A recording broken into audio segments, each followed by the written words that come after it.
సరే, మంచిదండి. తల వంచి చిన్న ప్రార్థన చేసుకున్న వాక్యంలోకి వెళ్దాం. పరిశుద్ధుడ మహాగణుడ, మీ ఘనమైన ఉన్నతమైన శ్రేష్టమైన నామానికి కృతజ్ఞతలు స్తోత్రం చెల్లిస్తున్నాం నాయన. మరి ఒకసారి నేను మా సజీవ లెక్కలో దాచినైనా నీ కృపలో భద్రపరిచి నీ సన్నిధిలో చేరినైనా మరలా నీ యొక్క వాక్కులను వినడానికి నైనా మీరు అందించిన కృపను బట్టి కృతజ్ఞతలు చెల్లించుకుంటున్నాం నాయన. విలువైన మాటల్లోనికి నాయన మేము వెళ్ళబోతుండగా మా హృదయాలను సంసిద్ధపరుచుకుని నాయన నీ వాక్యమని నాగలితో నాయన మా హృదయాలు దున్నబడుటకు నాయన నీ వాక్యమనే విత్తనం నాయన మాలో మా హృదయాల్లో ఫలించగలుగుటకు నాయన అటు కృపను మహద్భాగ్యాన్ని మాకు అనుగ్రహించండి నాయన. చెప్పనైనా నన్ను తగ్గించుకొని నీ వాక్యాన్ని హెచ్చించగలుగుటకు నిన్ను మహిమపరచగలుగుటకు అటు కృపను మహద్భాగ్యాన్ని అనుగ్రహించమని క్రీస్తు వారి అతి పరిశుద్ధమైన నామమున ప్రార్థన మనల్ని అడిగి వేడుకుంటున్నాం తండ్రి, ఆమేన్. కూడి వచ్చిన అందరికీ ప్రభు రక్షణ క్రీస్తు నామములో వందనాలు తెలియజేస్తుందండి. మంచిది. ఏ విషయం గురించి మనం మాట్లాడుకుంటున్నాం? శోధన, దాని యొక్క ప్రమాదాలు. సరే, పోయిన ఆదివారం ఎన్ని విషయాలు నేర్చుకున్నాం గుర్తుందా? ఎన్ని విషయాలు నేర్చుకున్నాం? బద్ధకం పోయిందా? బద్ధకం మరి పోయిందా? ఉందా? ఫస్ట్ అంటే బద్ధకం అనేది బాగా గుర్తుందంటే ఇంకా బద్ధకం అనేది ఇంకా దాన్ని ఏం చేస్తున్నారు? కంటిన్యూ చేస్తున్నారు. రెండోది ఏంటి? పాత అలవాట్లు. మూడోదిగా ఏంటిది? మూడోదిగా నిర్లక్ష్యత, అంటే నాకు అవసరం లేదని వదిలిపెట్టాను. మూడు విషయాలని మరి ఎంతవరకు కొనసాగించారో ఒకసారి మీరు ఆలోచించుకోవాలి. ఫస్ట్ ఏంటంటే బద్ధకం యొక్క లక్షణం ఏంటంటే మంచి ఆటను అంటే వదిలేసి ఏం చేస్తుంది?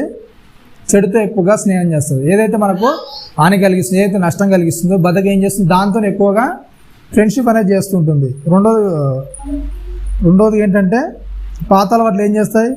క్రీస్తుని అనుసరిస్తున్నామంటే మనం క్రీస్తుని అనుసరిస్తున్నామంటే ఏం చేయాలి? మనం పాత అలవాట్లు అన్నీ కూడా ఏం చేయాలి? మనము మర్చిపోవాలి. పాత అలవాట్లన్నీ మర్చిపోతేనే మనం క్రీస్తులో ఉన్నామని అవతల వారు గుర్తెరుగుతారు. మూడవది ఏంటంటే నిర్లక్ష్యత, అట్లాగే దాన్ని పట్టించుకోవడం, మనం జాగ్రత్తగా పరిశీలించుకోవడం, క్రీస్తుని పోలి జీవిస్తున్నట్లు నటించడం, క్రీస్తు లాగానే మనం చేస్తున్నాము, క్రీస్తు చేస్తున్నట్టు చేస్తున్నామని అవతలని నమ్మించడం ఒకటి.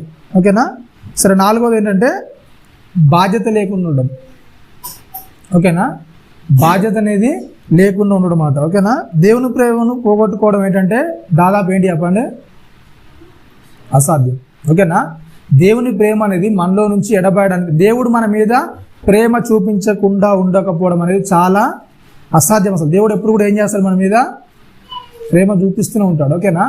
దేవుడు ప్రతి సందర్భంలో కూడా ఏం చేస్తాడు? మన మీద తన ప్రేమను చూపిస్తున్నాడు. ఆయన ప్రేమను పోగొట్టుకోవడం అనేది అసాధ్యం. కానీ ఏం చేస్తుంది చెప్పండి? క్రైస్తవులు విధేయతలను పొందే లాభాలు పోగొట్టుకుంటారు. ఓకేనా? దేవునికి లోబడితే వచ్చే లాభం అనేది మనం పోగొట్టుకుంటాము. కానీ దేవుని నుండి వచ్చే ప్రేమ ఏం చేస్తుంది? దాన్ని పోగొట్టుకోలేం. కానీ ఏం చేస్తాం? దేన్ని పోగొట్టుకుంటాం? మనం దేవునికి లోబడితే మనం పొందే ఆ యొక్క ఏమంటారు అవకాశాలను, లేకుంటే ఆ యొక్క ఆశీర్వాదాన్ని మనం పోగొట్టుకుంటాం. దేవునికి లోబడితే మనకు వచ్చేదాన్ని మనము పోగొట్టుకుంటాం. కానీ ఏం చేస్తాం? దేవుని నుండి వచ్చే ప్రేమను మాత్రము పోగొట్టుకోవడం అసాధ్యం. కానీ మనం చూపే అవిధేయత వల్ల ఏమవుతుంది చెప్పండి? దేవుడు చేయమన్నట్టు చేయకపోవడం వల్ల కొన్ని లాభాలు అనేవి, కొన్ని నష్టాలు అనేవి మనము చవి చూడాల్సిన పరిస్థితి అనేది వస్తుంటుంది. ఓకేనా? ఒకసారి చూద్దాం. పేతురు రాసిన పత్రిక ఒకసారి చూడండి. పేతురు రాసిన మొదటి పత్రిక 2వ అధ్యాయము 13 నుంచి 15 వచనాల వరకు. పేతురు రాసిన మొదటి పత్రిక 2వ అధ్యాయము 1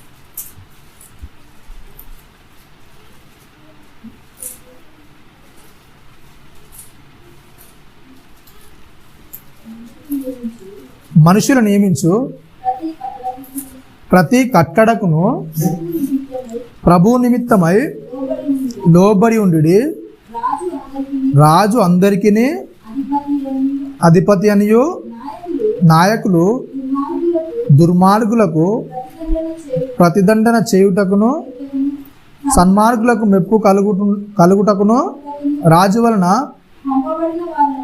పంపబడిన వారనియు వారికి లోబడి ఉండు. ఏమని చెప్తున్నాడు ఇక్కడ? ఏమంటున్నాండి? అపోస్తలుడైన పేతురు గారు రాస్తూ చెప్తున్నాడు ఏంటంట? మనుష్యులు నియమించి ప్రతి కట్టడకు ఏం చేయాలంటే మీరు ప్రభు నిమిత్తమై లోబడి ఉండాలంట. ఓకేనా? మనుషులు పెట్టే ప్రతి ఆజ్ఞ కూడా ఏం చేయాలంటే చెప్పండి, ఏదైతే గవర్నమెంట్ అనేది ఇస్తుందో ఆజ్ఞకి ఏం చేయాలంటే మనం ఏం చేయాలి? లోబడి ఉండాలి. నిజంగా మనం లోబడగలుగుతాం చెప్పండి? మనకంటే అంటే అధికారంలో వారికి మనం లోబడడానికి ఇష్టపడతామో? ఇష్టపడతారా అండి? మనకు మొన్ననే కదా ఎలక్షన్లు అయ్యాయి, డిసెంబర్లో ఎలక్షన్లు అయిపోయాయి, అవునా? డిసెంబర్లో ఎలక్షన్లు అయ్యాయి. డిసెంబర్లో ఎలక్షన్లు అయినప్పుడు ఏంటంటే మనం ఒక పార్టీ అనేది గెలుస్తాం అనుకున్నాం. ఓకేనా? ఒక పార్టీ అనేది గెలుస్తుంది అనుకున్నప్పుడు దానికి ఆపోజిట్ పార్టీ గెలిచింది అనుకోండి, తర్వాత మీరు అధికారానికి ఎలా లోపడతారు చెప్పండి? మనం అనుకున్న పార్టీ కాకుండా వేరే పార్టీ గెలిచింది అనుకోండి, క్రైస్తవులు అసలు ఏంటి చెప్పండి? పార్టీలకు అతీతంగా ఉండాలి. ఓకేనా? ప్రభు ఏదైతే చెప్తున్నాడో దాన్ని మనం చేయాలి. ఓకేనా? అది కాకుండా మనం అనుకున్నది కాకుండా మనకు నచ్చని పార్టీ ఒకవేళ గెలిచింది అనుకోండి, దాని పట్ల మన స్వభావం అనేది ఎలా ఉంటుంది చెప్పండి? మన యొక్క ప్రవర్తన అనేది ఎలా ఉంటుంది? మనకు నచ్చని పార్టీ ఒకవేళ గెలిస్తే ఎలా ఉంటుంది చెప్పండి? ఎట్లా చేస్తారండి? లోపడతారా లేకుంటే కొద్దిగా సనుక్కుంటూ కసురుకుంటూ చేయడానికి ఇష్టపడతాము? ఏం చేస్తుంది చెప్పండి? ఎప్పుడైతే కొత్త ప్రభుత్వం వస్తుంది ఏం చేస్తుంది చెప్పండి? అన్నీ కూడా మరలా కొత్త ప్రయత్నాలు చేయడానికి ప్రయత్నం చేస్తున్నాం. అవునా? ఇచ్చిన దాన్ని మరలా ఇవ్వండి, అవునా? చేసిన దాన్ని ఏం చేయండి? మరలా చేయండి అని చెప్తున్నారు, అవునా కదా? ఏదైతే మనం ఇస్తామో కొన్ని వాళ్ళు ఏమంటారు మనకు సంబంధించినవన్నీ కూడా మీ డీటెయిల్స్ అప్లోడ్ కావాలంటే, మీ డీటెయిల్స్ ఇప్పుడు గవర్నమెంట్తో లింక్ కావాలంటే ఏం చేయాలి చెప్పండి? మీ ఆధార్ కార్డు, పాన్ కార్డు, ఇంటి అడ్రస్సు, పలానా వాళ్ళు ఏమైనా గ్యారెంటీలు ఇస్తాయి మీకు సంబంధించినవి కావాలంటే ఏం చేయాలి చెప్పండి? అవి ఇవ్వాలి. మీకు జిరాక్స్లు ఇవ్వండి, అది ఇవ్వండి. ఒకసారి ఇస్తే అయిపోతుంది. ఆల్రెడీ మేము ఇచ్చామో లేదా? పాత గవర్నమెంట్కి ఆల్రెడీ వాళ్ళ దగ్గర ఏముంటాయి? మనకు సంబంధించినవన్నీ కూడా ఉంటాయో ఉండవా? డీటెయిల్స్ అన్నీ కూడా ఉంటాయి. మరలా కొత్త గవర్నమెంట్ వచ్చి ఇవ్వమన్నప్పుడు ఎలా ఉంటుంది చెప్పండి? ఆనందంగా ఇస్తారా? మనస్ఫూర్తిగా ఇస్తారా? లేకుంటే సనుక్కుంటూ గునుక్కుంటూ ఇస్తాము? ఏం చేస్తాం చెప్పండి? ఏం చేస్తారండి? ఏంటంట అక్కడ చెప్తుంది ఏంటంటే మనుషులు నియమించి ప్రతి కట్టడను ప్రభు నిమిత్తం ఏం చేయాలంట? ప్రభు నిమిత్తం ఏం చేయాలంట? లోబడి ఉండాలి. మనుషులు విధించే ప్రతి కట్టడ కూడా ఏం చేయాలంటే మనం ప్రభు నిమిత్తం ఎలా ఉండాలంట? లోబడి ఉండాలి. లోబడి ఉండడం అంటే విధేయత చూపడం వాళ్ళకు. ఓకేనా? అట్లాంటి పరిస్థితుల్లో ఇలా మారేటప్పుడు, ఇలా మారే అవకాశాలు మనకు వచ్చినప్పుడు అట్లాంటి సందర్భంలో ఎలా ప్రవర్తిస్తాం? మంచిగా ప్రవర్తిస్తామా లేకుంటే చెడుగా ప్రవర్తిస్తామా? రోమిలకు రాసిన పత్రిక 13వ అధ్యాయం ఉంటుంది ఏంటంటే అధికారులు కానీ ఎవరన్నా అధికారంలోకి రావాలన్నా వారి అధికారులు వాళ్ళ చేతుల నుండి తొలగిపోవాలన్నా కానీ ఎవరి చేతిలో ఉంటుంది చెప్పండి? ఎవరి చేతిలో ఉంటుంది? అవునా? దేవుని చేతిలో ఉంటుంది. దేవుడు వారికి అధికారం ఇస్తేనే వారు అధికారంలోనికి వస్తారు. వాక్య సందర్భంగా ఇది మనకు తెలుసు. ఓకేనా? రైట్. ఇట్లాంటి సందర్భంలో ఒక వ్యక్తి అధికారంలోకి వచ్చారు అనుకోండి, మనం మామూలుగా లోకంలో అనుకున్న వ్యక్తులు ఎలా ఉంటారు చెప్పండి? నోట్ బ్యాంకింగ్ చేస్తారండి, లేకుంటే డబ్బులు బాగా పంచారండి, ఏదో సంథింగ్ ఏదో చేసి వాళ్ళు ఏం చేశారు? గెలిచారు కనుక వాళ్ళకు మనం వాల్యూ అంత విలువైన అవసరం లేదు అనుకుంటారు లేదా? అవునా కదా? వీళ్ళు డబ్బు ఇచ్చి గెలిచారు, లేకపోతే ఏదో ఇచ్చి పలానా సంథింగ్ ఏదో చేసి ఏం చేశారు? వీళ్ళు గెలిచారు కనుక వీళ్ళకి నేను ఎందుకు లోబడి ఉండాలి అనుకుంటారు లేదా? మీ ఊర్లో ఒకవేళ ఎలక్షన్లు జరిగాయి అనుకోండి, మీ ఊర్లో సర్పంచో లేకపోతే ఎవరో ఎంపీటీసో గెలిచారనుకోండి, మీకు తెలుసు వాళ్ళు బాగా డబ్బులు పంచి ఏదో అన్యాయం చేసి ఏదో గెలిచేశారు. గెలిచిన సందర్భాల్లో వాళ్ళ మీద ఇచ్చే గౌరవం మీరు ఇస్తారా లేకుంటే ఆ గౌరవం తగ్గుతుందా మీకు? ఏం చేస్తారు చెప్పండి? మేము గట్టిన ఏదో చేసి అది గెలిచాడు, అది ఏంటో మీకు తెలిసిన తర్వాత అతనికి ఇచ్చే గౌరవం ఇస్తారా లేకుంటే అతను తీసి పారేసినట్టు మాట్లాడుతుంటారా? నీ గురించి ఎవరు తెలియదు మాకు తెలియదా? నువ్వేం చేసావో మాకు తెలియదా అని మనం అనడానికి ఇష్టపడతాం చెప్పండి? ఒకవేళ మనకు వ్యతిరేకంగా వాళ్ళు ఏమన్నా చట్టాలు చేస్తుంటే, మనకు వ్యతిరేకంగా ఏదైనా కార్యక్రమాలు జరిగిస్తుంటే, మన మీద అణిచేయడానికి ప్రయత్నాలు చేస్తుంటే వాళ్ళకు లోబడడానికి ఇష్టపడతాం లేకుంటే తిరగబడడానికి ఇష్టపడతారు చెప్పండి? ఇక్కడ పేతురు గారు రాస్తున్న సందర్భం ఏంటంటే క్రీస్తు శకం 64 ఈ సందర్భం అనేది రాయబడింది. అప్పటి సందర్భం ఏంటంటే మనకు తెలుసు అపోస్తులందరూ కూడా అప్పుడు పాలిస్తున్న రాజు అంటే నీరో చక్రవర్తి. ఓకేనా? ఆ నీరో చక్రవర్తి కాలం ఏంటంటే క్రైస్తవులకు చాలా ఇబ్బంది అనేది ఎదుర్కోవాల్సిన పరిస్థితి వచ్చింది. క్రైస్తవుల మీద చాలా దాడులు అనేది జరిగే అట్లాంటి సందర్భాల్లో పేతురు గారు రాస్తూ చెప్తున్నాడు ఏంటంటే మీరు ఏం చేయండి, ప్రభుకి ఎట్లా అయితే లోబడి ఉంటారో అధికారులకు కూడా ఏం చేయండి, లోబడి ఉండండి. ఒకవేళ అలాంటి హింసలకు అనేది మనం గురి చేస్తుంటే లోబడి ఉండడం అంటే ఏం చేస్తారు చెప్పండి? అప్పుడు నిజంగా మన హృదయం అనేది లోబడడానికి ఇష్టపడుతుందా? వాళ్ళకి జరిగిన హింస అనేది చాలా దారుణంగా జరిగింది, అవునా కదా? వాళ్ళకు అక్కడ రాయబడిన సందర్భాలు ఏంటంటే పేతురు గారు రాసి ఏంటంటే కొంతమంది ఏం చేయబడ్డారంట, రంపాలతో కోయబడ్డారు, అవునా? కొంతమంది ఏంటంటే వీధిలో లైట్ అనేది కరెంట్ అనేది లేదు కదా అప్పుడు, మరి వీధి అంతా వెలుగు ఉండాలంటే ఏం చేయాలి చెప్పండి? క్రైస్తవులు పట్టేసుకుని ఏదో గొడవ మీద పట్టేసుకొని వాళ్ళకే నూనె రాసేసి వాళ్ళని ఒక స్తంభాన్ని కట్టి తొలగించేవారు. ఆ రాత్రంతా వాళ్ళు ఏం చేయాలి, అట్లా కాలుతూనే ఉండేవాళ్ళు. అట్లాంటి సందర్భాలు, ఇట్లా ఈ హింస అనేది జరుగుతున్న సందర్భాల్లో అపోస్తలుడైన పేతురు గారు రాస్తూ వాళ్ళకి చెప్తున్నారు ఏంటంటే మీకు ఇంత హింస అనేది ఎదురవుతుంది కదా, ఇట్లాంటి సందర్భాలు ఏంటంటే మీరు ఏం చేయాలి, ప్రభువుకి ఎలాగైతే లోబడి ఉంటారో అట్లా ఏం చేయాలంట. నిజంగా అట్లాంటి హింస అనేది ఎదుర్కొంటుంటే లోబడమని చెప్తే లోబడతాను చెప్పండి? లోబడడానికి ఇష్టపడతారా? వాళ్ళకి దారుణమైన హింస అనేది ఎదుర్కొంటారు. వాళ్ళు చేయని పరిస్థితులు కూడా వాళ్ళకు అంటే వాళ్ళు ఎలాంటి దానిలో పాల్గొనకుండా కూడా వాళ్ళ మీద తప్పుడు సాక్ష్యాలను మోపి తప్పుడు అభిప్రాయాలను మోపి వాళ్ళను హింసించడానికి, వాళ్ళను ఇబ్బంది పెట్టడానికి ఆ కాలంలో జరిగాయి. చరిత్రలోకి వెళ్తే అవన్నీ కూడా మనకు తెలుస్తాయి. అట్లాంటి సందర్భాల్లో పేతురు గారు రాస్తూ చెప్తారు ఏంటంటే మీరు అధికారులకు ఏం చేయాలంట, మీరు ఏం చేయాలంట, లోబడి ఉండాలి. ఎందుకంటే మనం లోబడి ఉండడం ఏంటంట క్రీస్తుని అక్కడ చూపించడం. కిందికి వస్తేనే కొద్దిగా మాట్లాడుతూ చెప్తాడు, చూడండి ఒకసారి. రాజు అందరికీ అధిపతి అనియు, నాయకులు దుర్మార్గులకు ప్రతిదండన చేయును, సన్మార్గులకును మెప్పు కలుగుటకును రాజు వలన పంపబడిన వారనియు వారికి లోబడి ఏలనగా మీరిట్లు యుక్త ప్రవర్తన గలవారై అజ్ఞానముగా మాట్లాడు మూర్ఖుల నోరు మూయటంట. ఏంటంటే చెప్పండి, అవతలోడు మనకు నష్టాన్ని కలిగిస్తుంటే, బాధ కలిగిస్తుంటే, హింస పెడుతుంటే ఏం చేయాలంట, ఏం చేయాలి చెప్పండి? ఎదురు మాట్లాడకుండా, ఎదిరించకుండా ఏం చేయాలంట, ఏం చేయాలి చెప్పండి? ఆ హింసను సహిస్తూ భరిస్తూ ఉండి ఏం చేయాలంట, ఏంటి చెప్పండి? లోబడి ఉండాలి. ఓకేనా? అయితే వీళ్ళందరూ కూడా నియమించింది ఎవరు చెప్పండి? వీళ్ళకి ఎందుకు లోబడి ఉండమంటుందంటే దేవుడు ఒక మనిషి అధికారంలో ఉంటేనే మనం ఇంత లోబడితే ఈ అధికారం ఇచ్చినంత ఎవరు మరి? ఎవరు చెప్పండి? దేవుడు. ఓకేనా? ఈ చిన్న చిన్న అధికారులకు ఇంతగానో లోబడమంటున్న దేవుడు, మరి దేవునికి ఎంత లోబడి ఉండాలి మనం? ఓకేనా? చిన్న చిన్న అధికారులకే దేవుడు ఇంత లోబడి ఉండమంటుందంటే మనం దేవునికి ఇంకెంత విధేయులమై ఉండాలి, ఇంకెంత లోబడే వారిగా మనం ఉండాలి. దేవునికి ఏది చెప్పినా చేసేవారికి ఎంతవరకు ఉండాలి మనం, అవునా కదా? కొన్ని ఆజ్ఞలు ఏంటంటే చట్ట వ్యతిరేక, మనకు అవి నచ్చకపోవచ్చు, మనకి ఇష్టం లేకపోవచ్చు, అవి మంచివి కావచ్చు. అలాంటి ఆజ్ఞలు వచ్చినప్పుడు మరి ఎలా మనం అలాంటి సందర్భాల్లో ఎలా ఉండాలి? మనకు తెలుసు సుప్రీంకోర్టు అనేది ఒక విడుదల అనేది జారీ చేసింది, అవునా? పురుషులు పెళ్లి చేసి ఏంటి చెప్పండి, అది చట్టం చేసేసింది, అవునా కదా? స్వలింగ సంపర్కం అనేది ఏం చేసింది చెప్పండి, చట్టం చేసేసింది. పర్లేదు, పురుషులు ఏం చేసుకోవచ్చు, స్త్రీలు కూడా ఏం చేసుకోవచ్చు, పెళ్లి చేసుకోవచ్చు అనే ఒక చట్టం అనేది జారీ చేసింది. దాన్ని జారీ చేసినప్పుడు అదంతా ఏంటి చెప్పండి, బైబిల్ ప్రకారంగా చూస్తే ఏంటి అదంతా వ్యతిరేకమా కదా? అట్లాంటి సందర్భాల్లో మరి చట్టాన్ని గౌరవించాలి కదా, మరి క్రైస్తవులు కూడా అలా చేసుకోవచ్చా?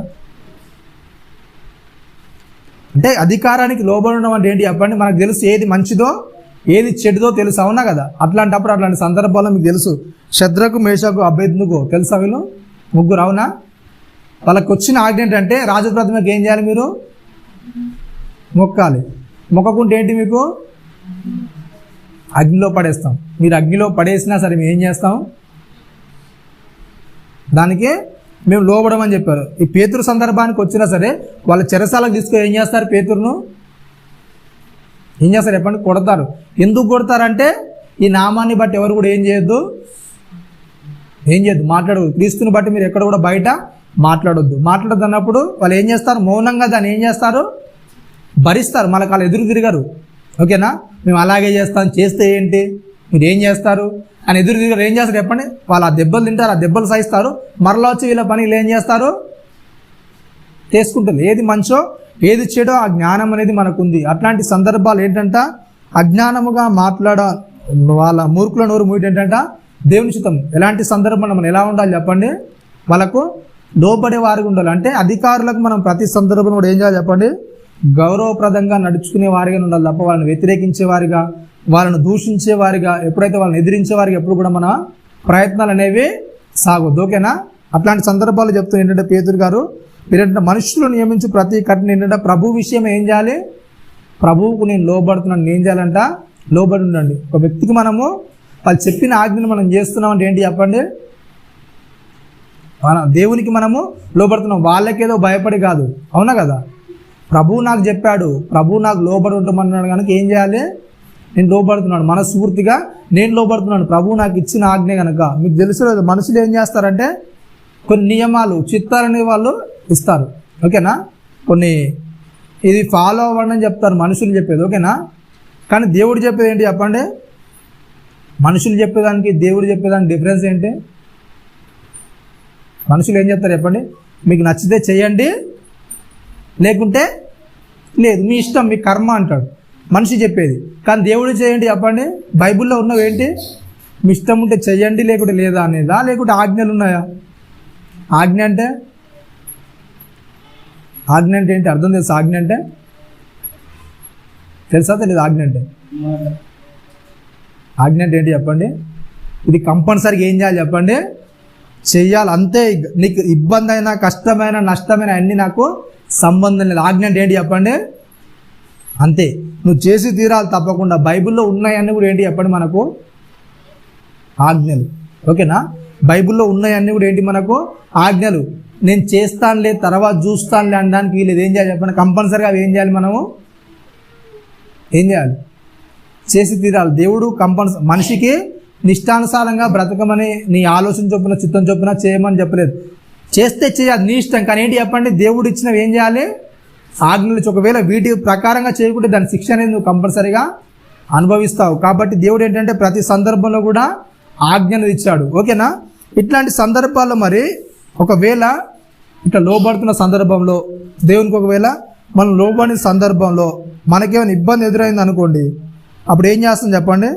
15 అజ్ఞానముగా మాట్లాడు మూర్ఖుల నోరు మూటి ఏంటంట దేవుని చిత్తము. 16వ వచనంలో చెప్తే ఏంటంట?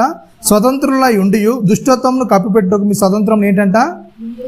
వినియోగపరచక దేవునికి దాసులమని లోబడి ఏంటంటే చెప్పండి? ఇక్కడ చెప్తే ఒక మాట చెప్తున్నా ఏంటంటే, స్వతంత్రులై ఉండి దుష్టత్వమును కప్పిపెట్టుటకు మీ స్వతంత్రం ఏం చేద్దంట?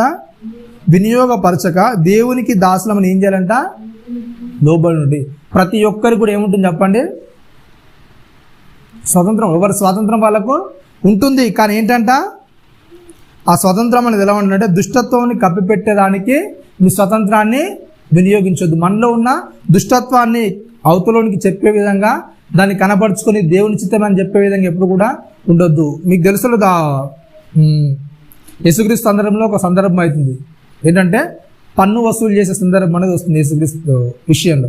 అలా పన్ను వసూలు చేసే సందర్భంలో వచ్చినప్పుడు పేతురు గారు వచ్చి యేసుక్రీస్తు అని అడుగుతారు, మరి ప్రభు ఇలా పన్ను కట్టమంటున్నారు, అసలు కట్టొచ్చా కట్టొద్దా అని అడిగినప్పుడు ఏంటంటే, నువ్వు రాజకుమారుని, ఓకేనా? రాజకుమారులు ఏంటి చెప్పండి? రాజు కొడుకులు పన్ను కట్టాలా కట్టొద్దా? రాజు ఉండండి, రాజే ఆజ్ఞిస్తున్నాడు, ఆ రాజు కొడుకులు పన్ను కట్టాలా వద్దా? అవసరం ఎందుకు? రాజు కొడుకులు పన్ను ఎందుకు కడతారు చెప్పండి? అవునా? రాజా ఆజ్ఞిస్తున్నాడు, రాజు కొడుకులు పన్ను కట్టాల్సిన అవసరం లేదు. ఎందుకంటే రాజులకు రాజు ఎవరు? ప్రభు. అవునా? యేసుక్రీస్తు వారు. అట్లాంటి సందర్భంలో యేసుక్రీస్తు వారు ఏం చేయొచ్చు చెప్పండి? పన్ను కట్టాల్సిన అవసరం అనేది లేదు. కానీ యేసుక్రీస్తు వారు అంటూ పన్ను కట్టాల్సిన అవసరం లేదు, కానీ ఏం చేయాలి? ప్రభుత్వాన్ని ఏం చేయొచ్చు చెప్పండి? ఎప్పుడు కూడా ఏం చేయదు, వ్యతిరేకపరచొద్దు. వాళ్ళకి ఇబ్బంది పడే విధంగా, నష్టపరిచే విధంగా ఎప్పుడు కూడా మనము మన ప్రయత్నాన్ని కొనసాగించొద్దు. కానీ ఏం చేయి? నువ్వు వెళ్ళి ఏం చేయి? అలా వలై ఒక నీకు చేప అనేది దొరుకుతుంది, దాంట్లో ఒక షెకేల్ ఉంటుంది, అర్ధ షెకేల్ నీకు, అర్ధ షెకేల్ నాకేం చేయి? పన్ను ఏం చేసే నువ్వు కట్టేసి. అంటే లోపల ఉండాలి అధికారానికి. ఇది దేవుడు వచ్చిన అధికారం వాళ్ళకు కూడా. వాళ్ళకి ఏం చేయాలి? మనం కూడా ఏం చేయాలి? లోపల. వాళ్ళకి వ్యతిరేకంగా మనం ఏది కూడా చేయడానికి వీల్లేదు. ఎందుకంటే వాళ్ళు దేవుడు నియమిస్తేనే వాళ్ళు అధికారులుగా ఇక్కడ ఉన్నారు. అట్లాంటి సందర్భాలు ఎప్పుడు కూడా మనము వ్యతిరేకంగా ఉండడానికి ఆ వీలు అనేది లేదు. ఓకేనా? ఇట్లాంటి సందర్భాలు ఒకవేళ దేవుడి నుంచి మనం ఆజ్ఞ పొందినప్పుడు మనం నష్టపోయాం అనుకోండి, ఎలా ఉంటుంది చెప్పండి మన మీద? మనకి ఎలా ఉంటుంది? దేవుని నుండి ఏదైనా నష్టం అనేది మనకు ఎదురైతే ఎలా ఉంటుంది చెప్పండి? అప్పుడు లోబడిన పరిస్థితుల్లో ఏదైనా మనకి ఇబ్బంది కానీ ఇరుకు కానీ మనకి ఎదురైంది అనుకోండి, అట్లాంటి సందర్భాల్లో దేవుని మీద ఎలా ఉంటుంది చెప్పండి? మనం లోబడిన సందర్భాల్లో ఏదో ఒక విధంగా మనం దేవునికి లోబడ్డ, ఏదో నష్టం అనేది మనకు జరిగింది. ఆ జరిగిన సందర్భాల్లో దేవుని మీద మనం జాగ్రత్తగా ఉంటామా, లేకుంటే ఏదైనా అవిధేయత చూపించడానికి ఇష్టపడతాము? ఏం చేస్తాం చెప్పండి? విధేయత వల్ల పొందే లాభాలు ఏం చేస్తాం మనం? దేవుని ప్రేమ అనేది మన నుంచి పోదు, కానీ ఏం చేస్తాం? దేవునికి లోబడితే ఏదైతే మనకు వస్తాయో లాభం అనేది ఏం చేస్తాం మనము కంపల్సరీగా పోగొట్టుకుంటాం. మా జీవితంలోనే ఒక సందర్భం అనేది జరిగింది. కరెక్ట్గా ఒక వన్ మంత్ అవుతుంది అనుకుంటా, 1 మంత్ అవుతుంది. ఓకేనా? ఏమైందంటే ఒక ఇన్వెస్ట్మెంట్ యాప్ అనేది వచ్చిందనమాట. ఓకేనా? ఒక ఇన్వెస్ట్మెంట్ యాప్ అనేది వచ్చింది. ఇన్వెస్ట్మెంట్ యాప్ అనేది వచ్చినప్పుడు దాంట్లో ఇన్వెస్ట్ చేస్తే మనకు డబ్బులు వస్తాయి. ఓకేనా? మనం కొద్దిగా అమౌంట్ దాంట్లో ఇన్వెస్ట్ చేస్తే మన డబ్బులు అనేది ఏం చేస్తాయి?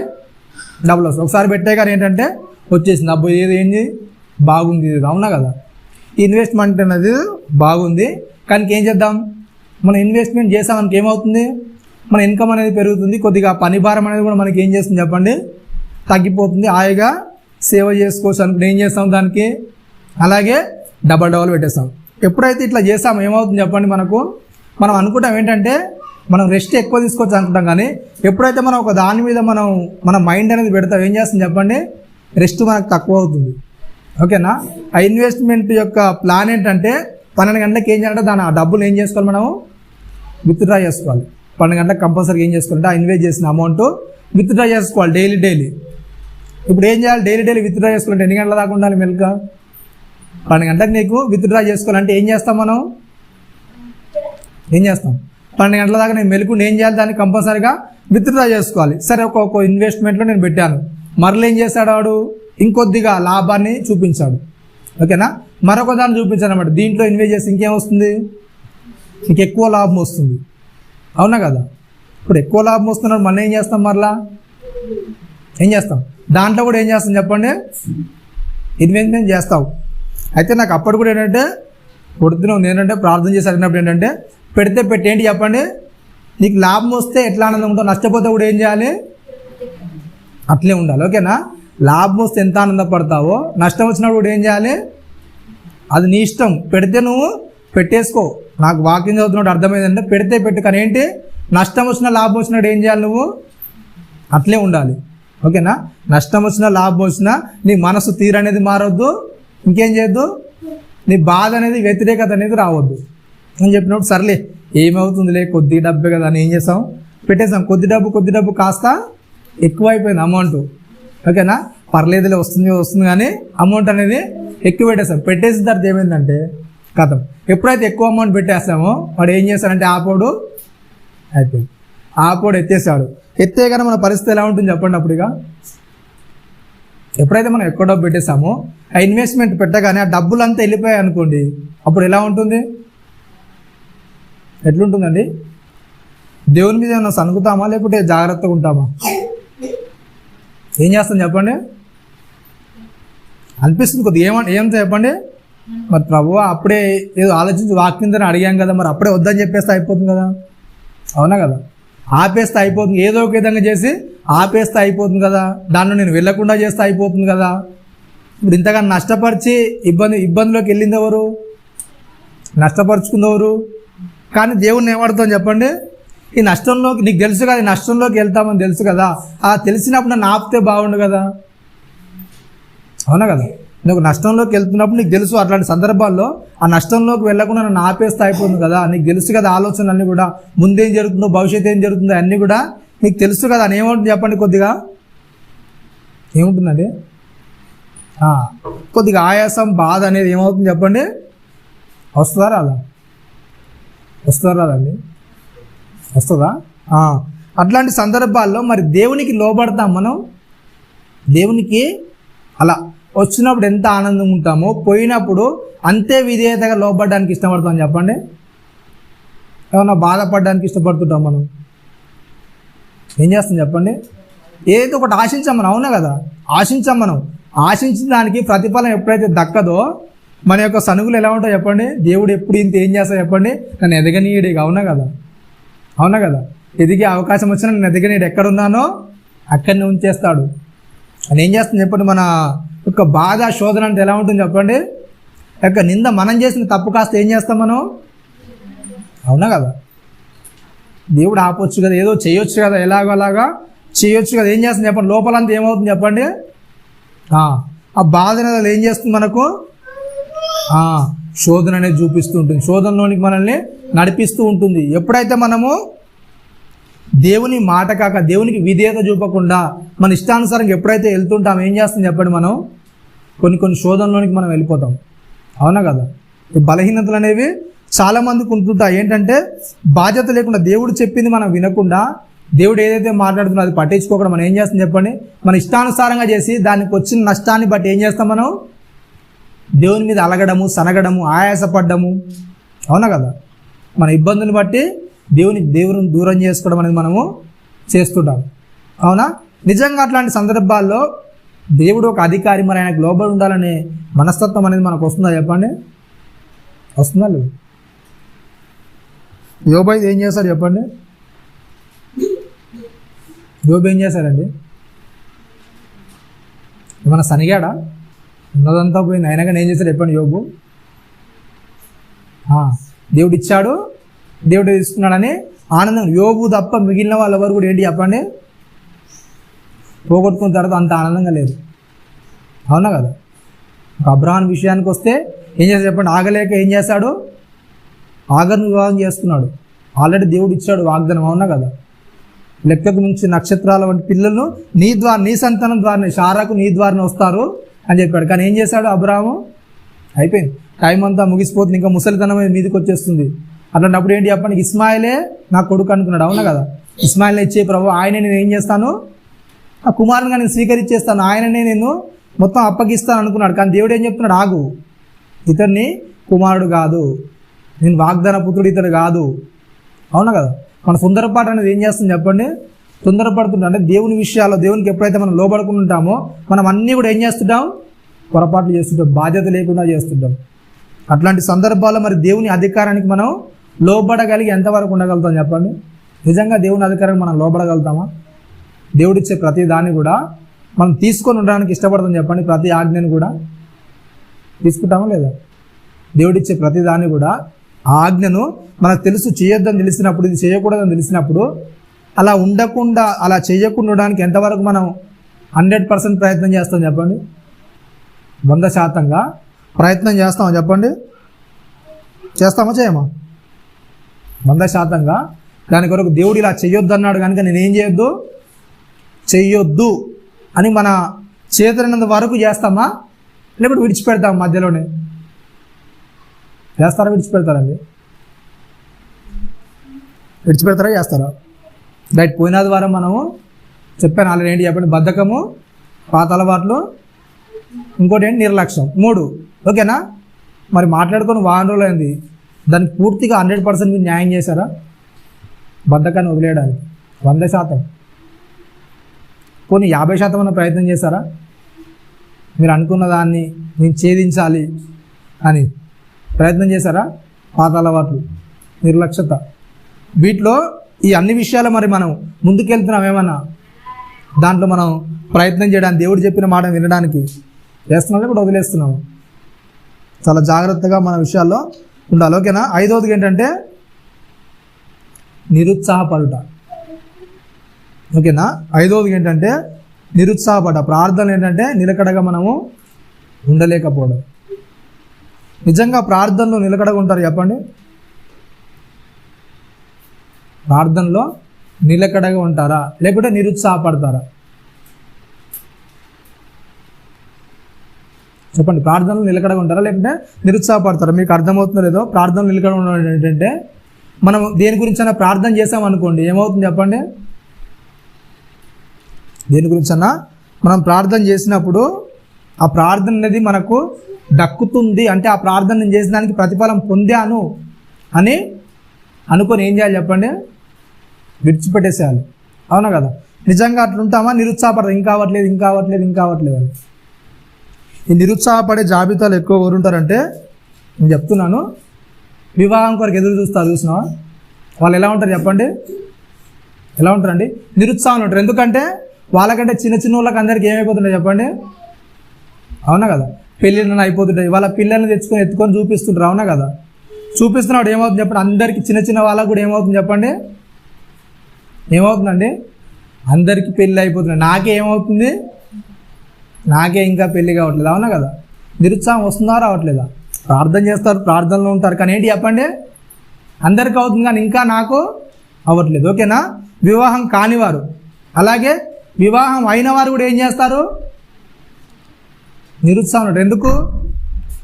ఇంకా పిల్లలు రావట్లేదు. అవునా కదా?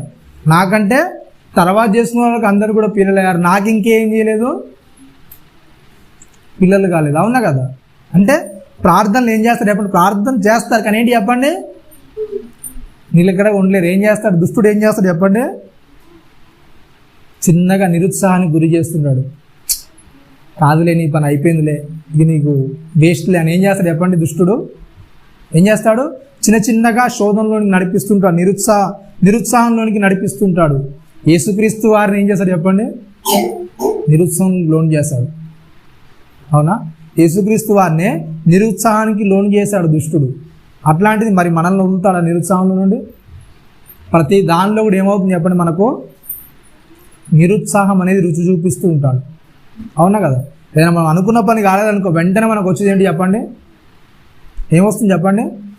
మనం ఏమైనా అవుతుందని వెళ్ళామనుకోండి, ఆ పని జరగలేదనుకోండి, మనకు వచ్చేది వెంటనే ఏంటి చెప్పండి? ఏమొస్తుంది? అవునా కదా? నిరుత్సాహపడతాం, డల్ అయిపోతుంది. ఏంట్రా అంటే పోయిన పని అవ్వలేదు, కాలేదు, నేను అనుకున్నది జరగలేదు. అవునా కదా? వెంటనే ఏం చేస్తాం చెప్పండి? నిరుత్సాహంలోకి వెళ్ళిపోతాం.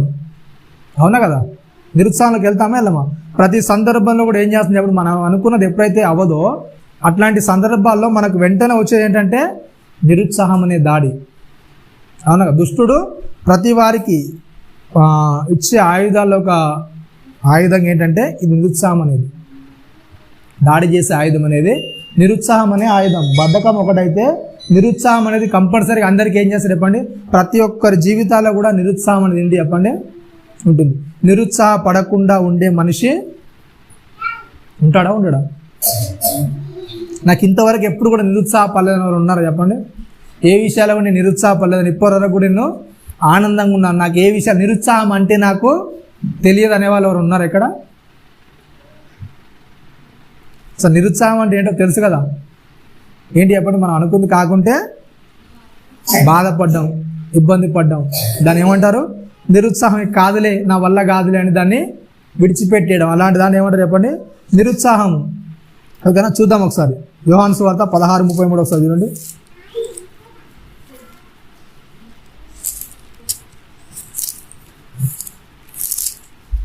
యోహాను సువార్త 16:33.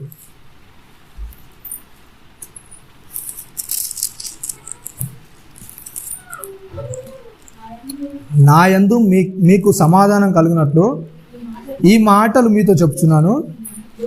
లోకములో మీకు శ్రమ కలుగును, అయినను ధైర్యం తెచ్చుకొనుడి, నేను లోకాన్ని ఏం చేశాను? జయించి ఉన్నాను. ఏంటంట? నా యందు మీకు సమాధానం కలిగినట్టు ఈ మాటలు మీతో చెప్తున్నాను. లోకంలో మీకు ఏమవుతుందంట? శ్రమ కలుగుతుంది, బాధ వస్తుంది, ఇబ్బంది వస్తుంది, నిరుత్సాహం అనేది వస్తుంది. కానీ ఏంటి చెప్పండి? అయినను ఏం చేయాలంట? ధైర్యం తెచ్చుకోండి. ఎందుకు? నేను లోకాన్ని జయించాను. అవునా కదా? నేను లోకాన్ని జయించాను కనుక మీరు కూడా ఏం చేయొచ్చు? చెప్పండి? లోకాన్ని జయించవచ్చు. కాబట్టి మీరు బాధపడి, ఇబ్బంది పడి ఏదో దానిలోనికి మీరు ఇబ్బందిలోనికి, నిరుత్సాహంలోనికి వెళ్ళిపోవాల్సిన అవసరం లేదు. ఎందుకు? నిరుత్సాహం అనేది కొద్దిసేపు ఉంచి నిన్ను కృంగిదల్లోనికి నడిపిస్తుంది. ఎప్పుడైతే మనము దేవుని మీద ఆశ్రయిస్తామో, దేవుణ్ణి ఆశ్రయిస్తాం, ఏమవుతుంది చెప్పండి? ఆ నిరుత్సాహం అనేది మనలో నుంచే తొలగిపోతుంది. తిమోతికి రాసిన 2వ పత్రిక 1వ అధ్యాయం 12వ వచనం చూడండి. 2 తిమోతి 1వ అధ్యాయము 12వ వచనంలో, ఈ హేతువు చేత ఈ శ్రమలను అనుభవించుచున్నాను గాని నేను నమ్మిన వానిని ఎరుగుదును గనుక సిగ్గుపడను. నేను ఆయనకు అప్పగించిన దానిని రాబోచున్న ఆ దినం వరకు ఆయన కాపాడగలడని రూఢిగా నమ్ముచున్నాను. ఏమని చెప్తున్నాడండి? అపోస్తలుడైన పౌలు గారికి ఉన్న ధైర్యం ఏంటంటే చెప్పండి, ఏమని చెప్తున్నాడు అక్కడ? నేను నమ్మిన వాడిని ఎరుగుదును గనుక సిగ్గుపడను. నేను ఆయనకు అప్పగించిన దాన్ని రాబోచున్న ఆ దినం వరకు ఆయన కాపాడగలను. ఏంటంట? రూఢిగా నమ్ముచున్నాడు. ఏం చేస్తున్నాడు చెప్పండి? ఏదైతే దేవునికి ఒక ప్రార్థన మనం అప్పగించాడో ఆ అప్పగించిన మనం ఏంటంటే చెప్పండి, దేవుడు ఏం చేయడు చెప్పండి? ఏం చేయడు చెప్పండి? మర్చిపోడు. అవునా కదా? ఒకవేళ మనం ప్రార్థన చేసి మనం మర్చిపోతాం. అవునా కదా? చాలా సందర్భాల్లో కొన్ని విషయాలు ఏంటంటే మనం ప్రార్థన చేసి ఏం చేస్తాము? మర్చిపోతాం, దాన్ని విడిచిపెట్టేస్తాం. కానీ దేవుడు ఏం చేస్తాడు చెప్పండి? ఎప్పుడో ప్రార్థన చేసింది మనం మరలా మన కళ్ళ ముందు తెచ్చిపెడతాడు. అవునా కదా? ఎప్పుడో ప్రార్థన చేసినవన్నీ కూడా మన కళ్ళ ముందుకు ఏం చేస్తాడు చెప్పండి? అవి మనం మర్చిపోతాం, విడిచిపెట్టాం, వదిలేస్తాం. కానీ ఏంటి చెప్పండి? దేవుడు దాన్ని గుర్తుపెట్టుకొని నీకు అవసరం అది ఎప్పుడుందో అప్పుడు తెచ్చిపెడతాడు. అవునా కదా? దాంతో నీకు ఎప్పుడైతే అవసరం పడుతుందో, దానివల్ల ఎప్పుడైతే నీకు అవసరం పడుతుందో దాన్ని ఏం చేస్తాడు? ఆ సందర్భంలో నీకు ముందు ఉంచుతాడు. ఓకేనా? మీకు తెలుసు, మీరు ఇంట్లో వస్తువులు చాలా వాడుతున్నారా? అవునా కదా? మీరు అనుకున్నవన్నీ ఉన్నాయా వస్తువులు? లేకపోతే కొన్నే ఉన్నాయా? మీరు అనుకున్న వస్తువులు అన్నీ ఉన్నాయా లేకపోతే కొన్నే ఉన్నాయా? అనుకోనివి కూడా ఉన్నాయా? అనుకునే అన్నీ ఉన్నాయా లేకపోతే అనుకోనివి కూడా ఉన్నాయా? మీ ఇంట్లో వస్తువులే, బయటికి కాదు. మీరు అనుకునే అన్నీ ఉన్నాయా? అనుకోనివి కూడా ఉన్నాయా? అవునా కదా? అంటే దేవుడు ఏది అవసరమైతే అది ఏం చేస్తాడు మీకు?